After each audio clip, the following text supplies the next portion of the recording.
So let's come back for the last time in this series to the fifth Mishnah in chapter 3 of Pirkei Avot, in which Rabbi Hanina ben Chachinai says that if somebody is awake at night and goes on his way alone and he turns his heart to idle matters and he does not turn to Torah, then he's going to forfeit with his life. And we've looked at a number of historical contexts for this and other ways of explaining it. Today, let's take a look at a slightly more figurative expression, a metaphor for what this Mishnah is trying to teach us.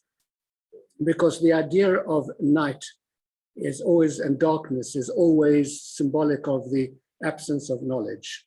And therefore, the symbolism of this Mishnah in a broader sense is saying to us that if you are awake, you are alone, all around you there is a world of darkness and everybody else is fast asleep. They are asleep in their dreams of all kinds of things which make no sense whatsoever.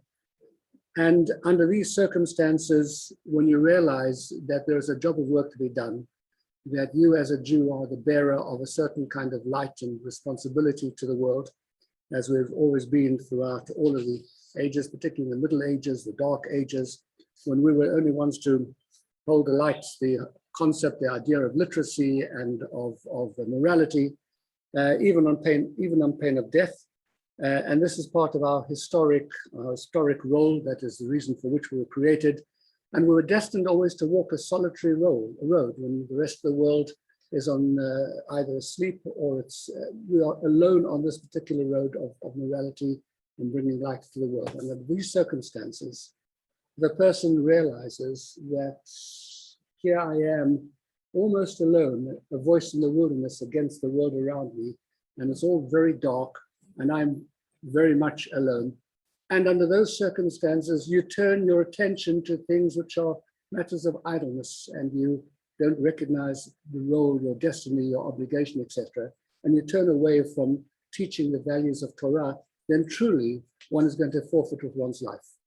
Not necessarily one's personal life in the most literal sense, but we forfeit the life of the Jewish nation in terms of what it is that we were destined to do. So in the broadest concept, this Mishnah teaches us a really very beautiful idea that always on the path of loneliness, there is a voice that speaks to us and says, you have a responsibility. Don't go to sleep yourself, and don't in this moment of darkness, turn to matters of idleness. Stand up and meet your obligation. Teach your Torah, teach what the values of the Torah to the world. Otherwise, God forbid, we forfeit our life, and that's not what we're here to do. Rabbi Hanina ben Chachinai,